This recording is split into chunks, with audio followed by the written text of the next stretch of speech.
మీ నాన్నగారిని ఒప్పించి blank cheque మీద సంతకం చేయించి తీసుకొచ్చాను. ఇదిగో తీసుకోరా. బ్లాంక్ చెక్ వద్దమ్మా. పెద్దాడా, క్షమించమ్మా. నా పూజను బతికించలేని డబ్బు నాకు అవసరం లేదు. ఇప్పుడే కాదు, ఎప్పుడు. పెద్దాడా, ఈ అమ్మ మీద నీకింకా కోపం పోలేదు కదూ? లేదమ్మా, ఇప్పుడు నాకు ఎవ్వరి మీద కోపం లేదు. నా పూజను నాకు దూరం చేసిన ఒక్క ఆ దేవుడి మీద తప్ప. పెద్దాడా, పంతాల కోసం అనవసరంగా కష్టపడకురా. ఇప్పుడు నువ్వున్న పరిస్థితుల్లో నీకు డబ్బెంత అవసరమో నాకు తెలుసు. లేదమ్మా, నా పూజను చితిమంటల్లో కాలిపోవడాన్ని కళ్ళారా చూసిన తర్వాత ఇక నాకు ఏదీ అవసరం అనిపించలేదు, కష్టమో అనిపించలేదు. ఇదే నీ ఆఖరి మాట? కన్న తల్లివి, నా మొదటి మాటే ఆఖరి మాటని నీకు తెలీదా అమ్మా? పెద్దాడా, కాఫీ.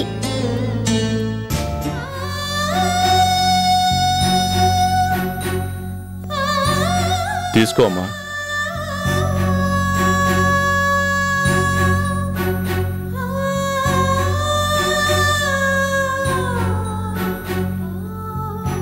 కాఫీ కమ్మగా ఉంది. ఎవరు నేర్పించారు? డాడీ.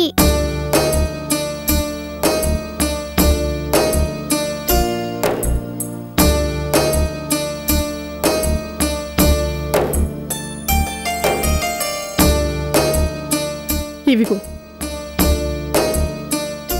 ఈ పళ్ళు తీసుకో. నువ్విచ్చిన కాఫీ నేను తీసుకున్నాను కదా, మరి నేనిచ్చింది కూడా నువ్వు తీసుకోవాలి. తీసుకో.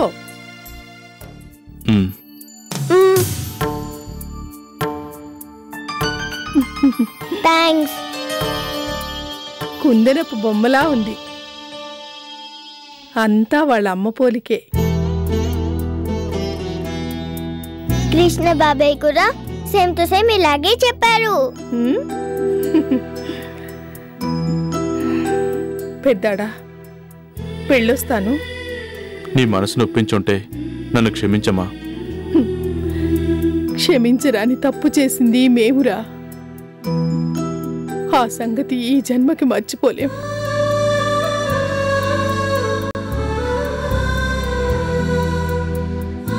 పాప జాగ్రత్త. వెళ్ళొస్తాను.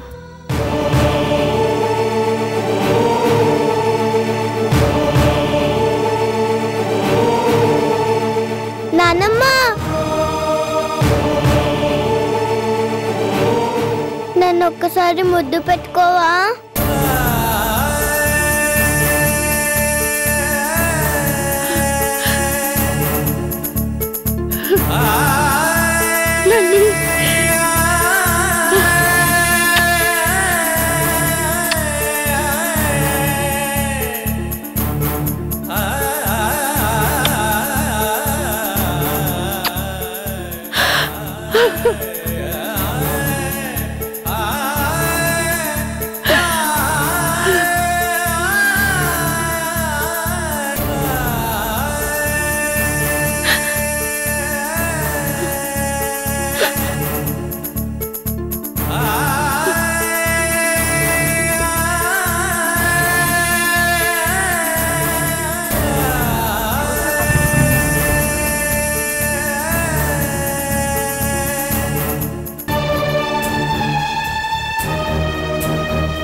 డాడీ, నానమ్మ చాలా మంచిది కదూ?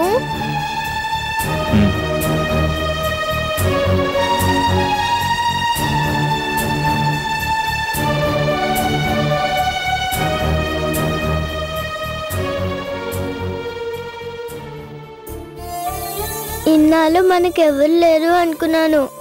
ఇప్పుడు నాకు బాబాయ్ ఉన్నారు, నానమ్మ ఉంది. మరి మనం ఇక్కడ ఒంటరిగా ఎందుకు? వాళ్ళ ఇంటికి వెళ్ళిపోతే? వెళ్ళకూడదమ్మా. ఏ, ఎందుకు వెళ్ళకూడదు?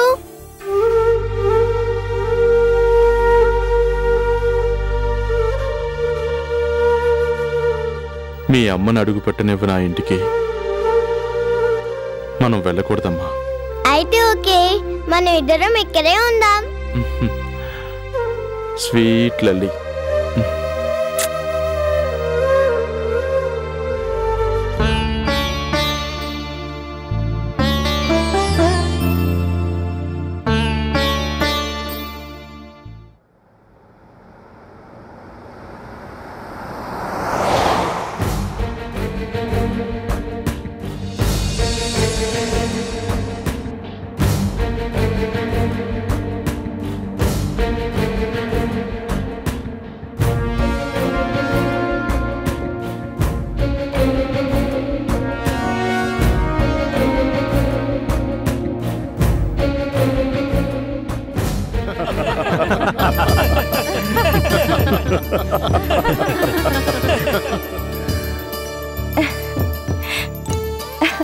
మమ్మీ మమ్మీ ఎప్పుడొచ్చారు? జస్ట్ ఇంతకు ముందేరా. మరి మీరు వస్తున్నట్టు నాకు చెప్పలేదు. చెప్పలేదు, నిన్ను సర్ప్రైజ్ చేద్దామని. ఏమ్మా ఎలా ఉన్నావు? ఇదిగో కనిపిస్తున్నాను కదా. సౌందర్య, వారం రోజులుగా మీ డాడీ హైదరాబాద్ ఎప్పుడు వెళ్దాం అని ఒకటే గొడవ. ఏంటి అంకుల్, కూతుర్నదులు ఉండలేకపోతున్నారా? మా బాగా చెప్పావు. కడుపు దీపంటే ఇదే బావా. ఆ మాట నువ్వు ఇప్పుడు చెప్పకూడదు బావా. ఓ బిడ్డకి తండ్రి అయ్యాక అప్పుడు చెప్పాలి.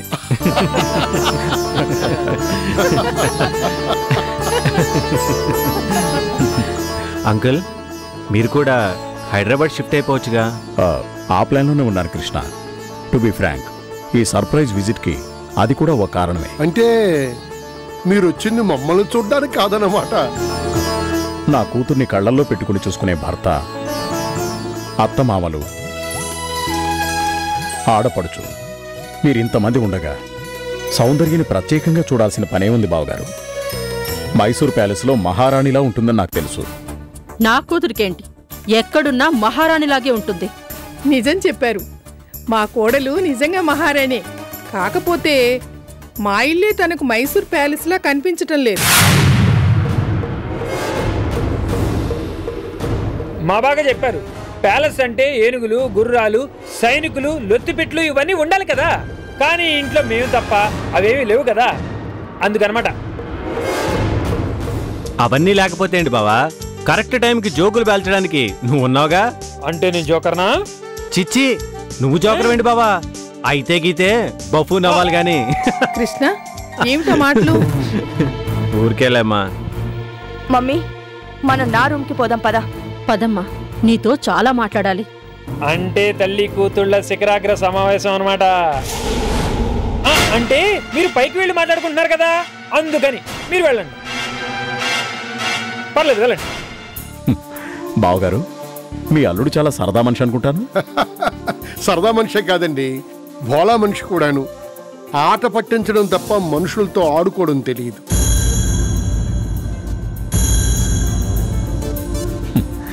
అందుకే అనుకుంటాను మీ ఇల్లు ఎప్పుడు ఇలా చిరునవ్వులతో బొమ్మరిల్లులా కనిపిస్తుంది. మా బాగా చెప్పారు. మేము అందరం బొమ్మలమే. ఈ బొమ్మలన్నింటిని ఆడించే రిమోట్ కంట్రోల్ మాత్రం ఒక్కరి చేతిలోనే ఉంటుంది. ఆ ఒక్కరి పేరేంటో నన్ను అడగద్దు, ఎందుకంటే టాప్ సీక్రెట్.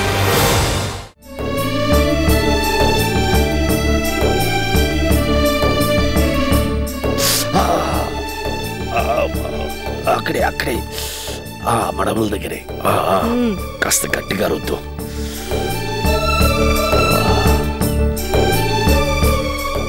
రాధా, నీ చేత్తో కొబ్బరి నూనె పూసి ఆ పాదాలు పడుతూ ఉంటే హాహా,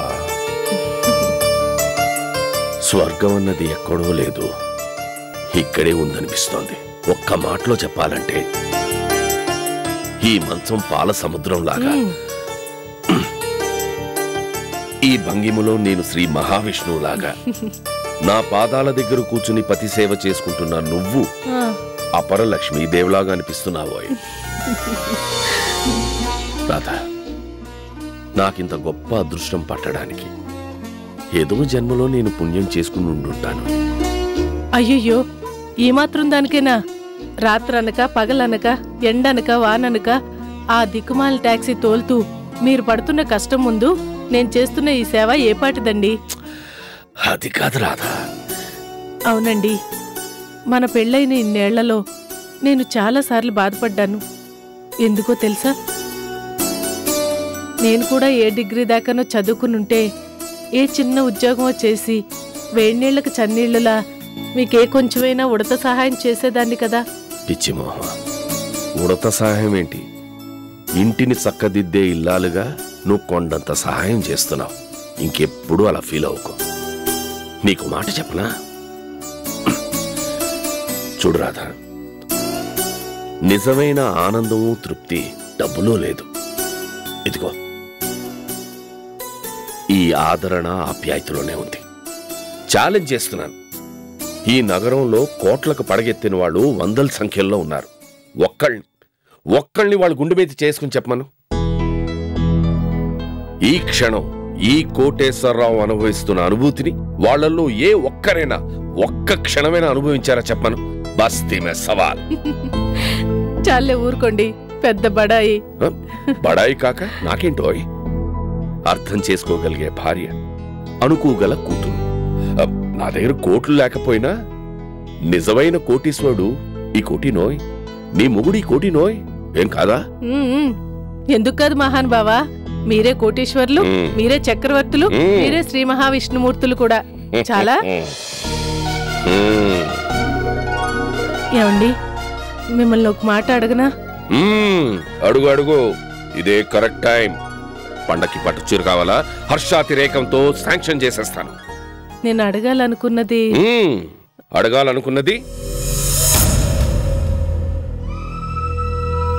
హర్షబాబు గారి గురించండి.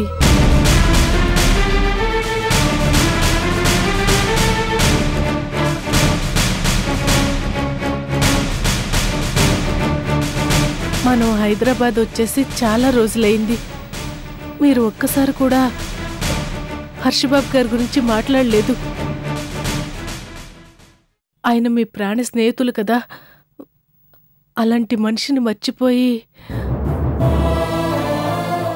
కాదు రాధా, మర్చిపోలేక. ఇదిగో వయసుకి మించిన ఉషాన్ని తెచ్చుకుని, పెదాల మీద చిరునవ్వుని అతికించుకుని, ఎప్పుడు పొంగి పొర్లుతుందో అని భయపడి, మనసులో ఉన్న బాధని దుఃఖాన్ని ఆదిమేసుకుని నన్ను నేను మోసం చేసుకుంటున్నాను రాధా. ఏమండి, నాకు వాడి మీద కోపం లేదు, బాధ తప్ప. ఇక్కడ ఈ చెంప మీద చెళ్ళను కొట్టి మా స్నేహానికి గుర్తుగా మర్చిపోలేని గొప్ప బహుమతినిచ్చాడు చూడు. అందుకే ఎక్కడో ఒక చిన్న బాధ,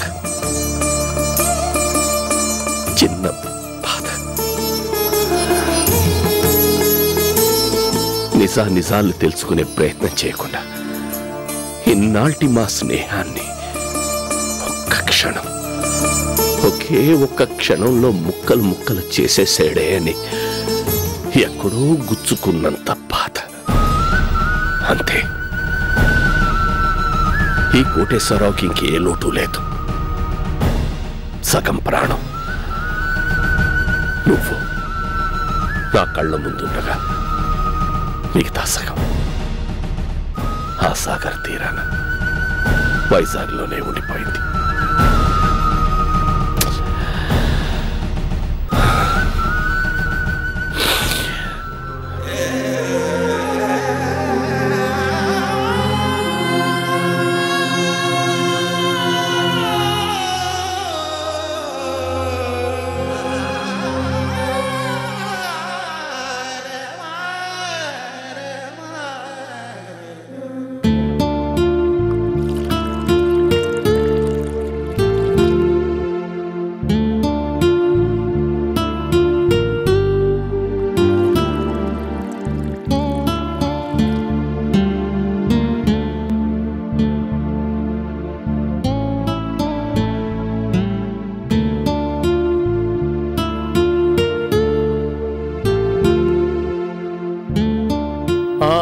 బావగారు, కమాన్ హ్యావ్ ఇట్. Cheers.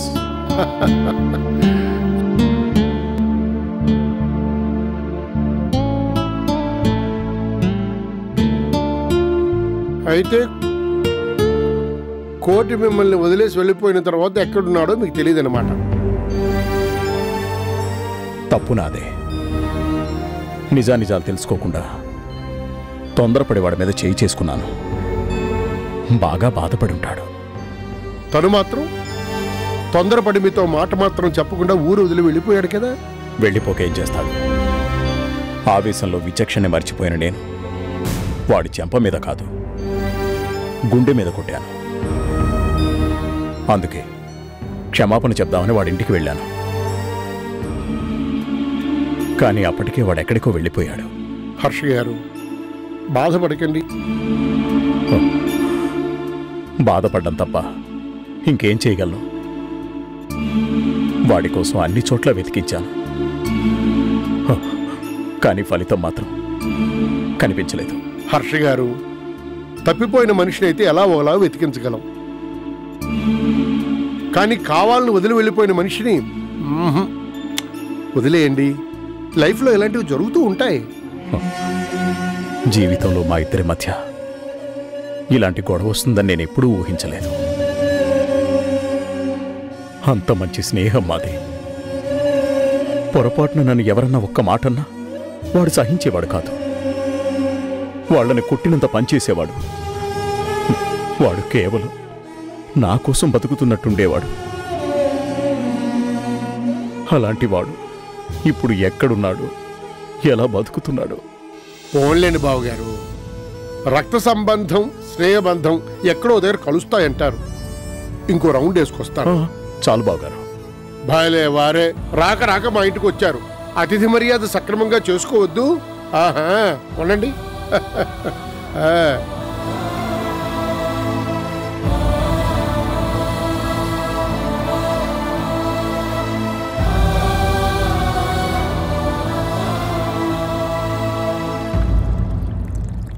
బావగారు, హైదరాబాద్లో నేను స్టార్ట్ చేయాలనుకుంటున్న ఫ్యాక్టరీకి రేపే భూమి పూజ.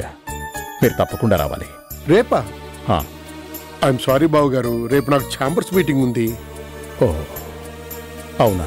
డోంట్ వర్రీ, నేను రాకపోతేనే మీరు ప్రారంభించబోయే కొత్త ఫ్యాక్టరీకి నా సహాయ సహకారాలు ఎప్పుడూ ఉంటాయి. థ్యాంక్ యూ బావగారు. Thank you very much.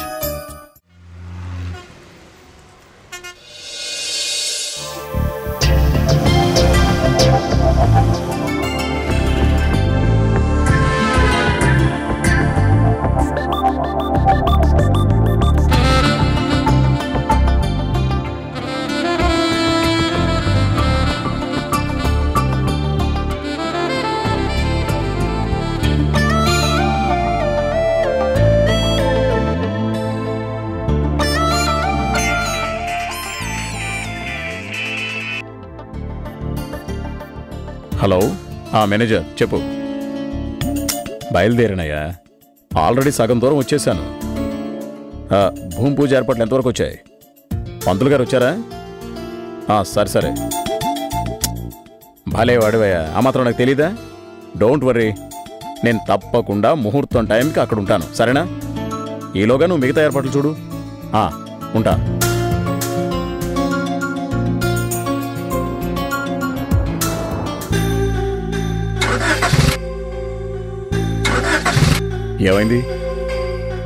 ఏమైందయ్యా? సార్ అదే తెలియట్లేదు సార్, స్టార్ట్ అవట్లేదు సార్ బండి. ఇప్పుడెలా? నా వైపు చూస్తావేంటయ్యా? దిగి ఇంజిన్లో ఏ ప్రాబ్లం ఉందో చూడు.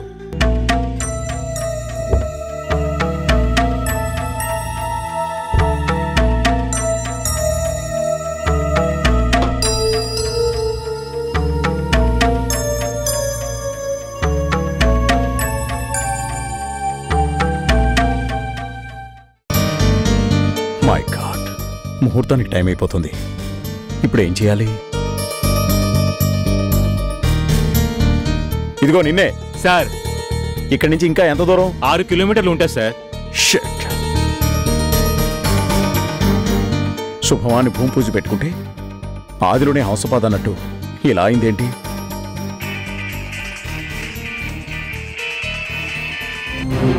హలో, వస్తున్నానయ్యా.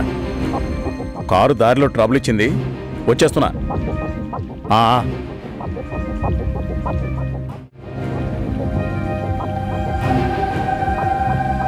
ఏమయ్యా, అవుతుందా? అవుతుంది సార్.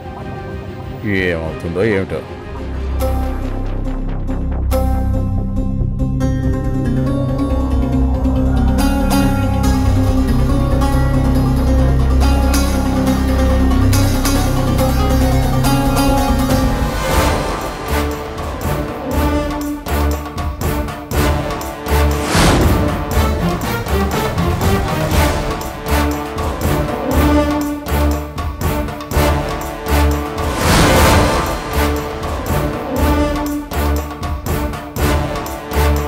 Stop stop.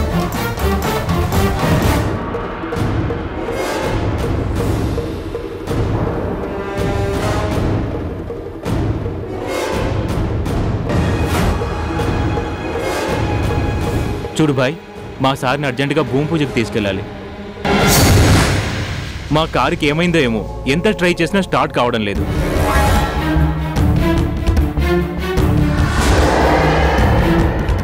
టైం అయిపోతుంది భాయ్, ప్లీజ్. ఇక్కడ నుంచి 6 కిలోమీటర్లే, కొంచెం హెల్ప్ చేయి భాయ్.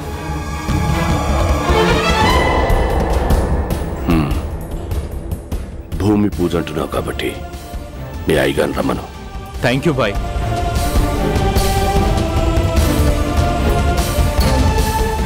సార్, ఆ టాక్సీ డ్రైవర్ని అడిగాను, మీకు అంతవరకు లిఫ్ట్ ఇస్తా అన్నాడు.